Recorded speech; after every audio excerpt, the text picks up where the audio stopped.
Our video series begins on a cold British morning in December. London is covered in snow and we're off to the airport to begin our New Zealand adventure. Here we are, about to leave our home and not return for over 3 long months. After the year of planning and anticipation, we were both more than excited. We had a long journey ahead, however, 27 hours worth of flight time, plus layovers. There was a reason why it had taken Lucy nearly 5 years to make the journey back. What made it easier though, was that we were leaving behind literal snow and winter in England for my very first summer Christmas.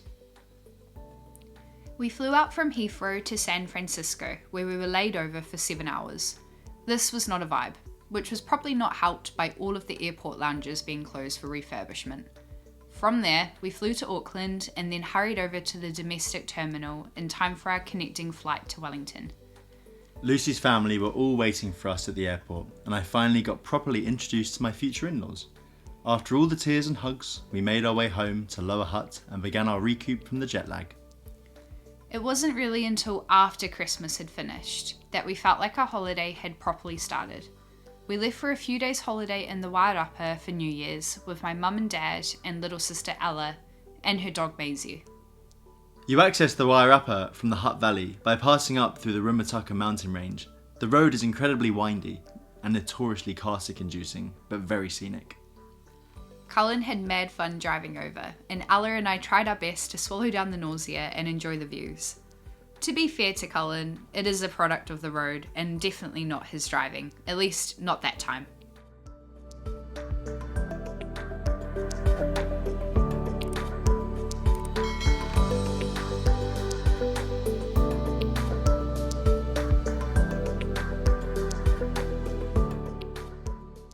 We were staying just outside of Greytown in a newly developed property owned by a family friend of Lucy's dad. The landscaping was still very much a work in progress, although you really can't deny how nice that sunset is. Yeah. What are we doing today? We are going wine touring. Yeah. And we're going to go on a little crocodile bike. And then we're going to go around Martinborough. And we're going to drink some grape juice. And how drunk are you going to get, Ella? Very. No. No, none.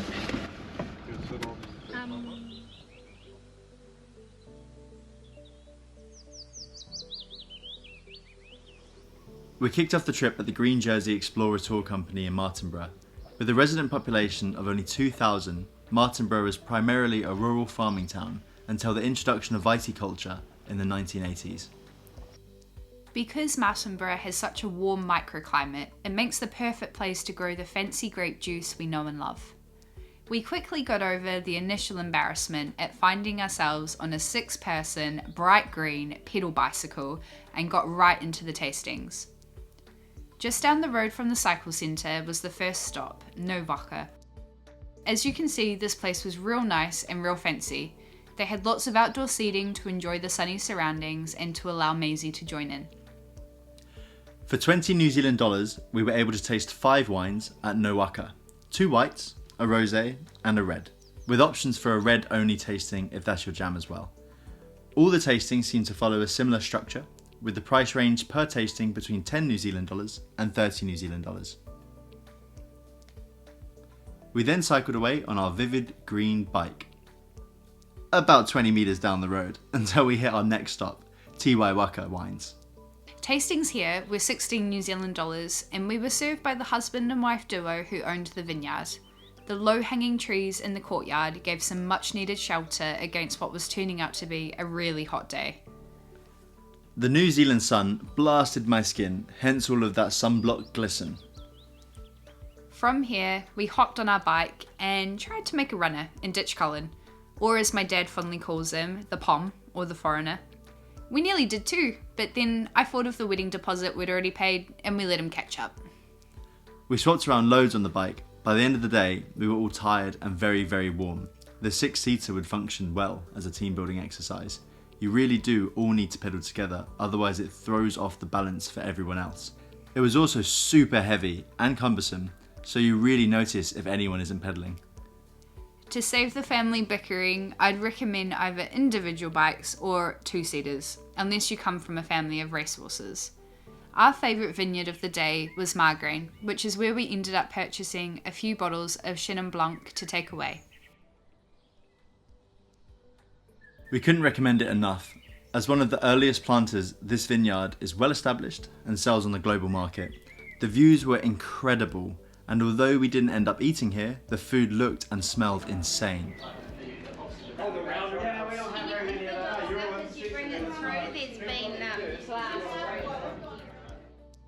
By now, we were all pretty tipsy, but also hot, sweaty, and getting progressively more and more hungry as we cycled.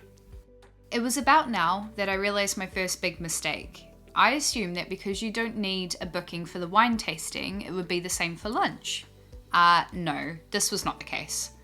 While many of the vineyards offer light meals and cheese boards to accompany their tastings, hardly any offer a full lunch service.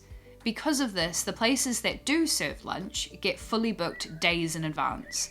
I really wanted to try Poppy's, which rated really high on Google, but we missed out because I didn't book. We ended up peddling around for ages looking for food, and then ended up with another wine tasting instead, at a vineyard called Luna. Here we tried the single vineyard and the estate selection. Both tastings were lovely, but we both agreed that the less pricey estate selection was our favourite. After this, we breezed back into town on our 5-ton bike, sacked it in, and went to the local bistro for a much needed Capri sandwich. Overall, the day was awesome. Loads of fun, sick wine, and beautiful weather.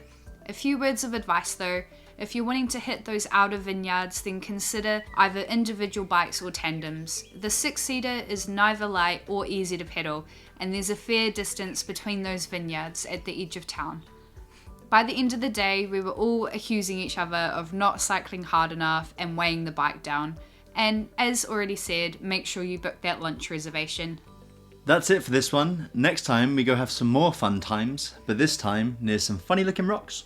Like, comment and subscribe if you'd like to keep up with our adventures.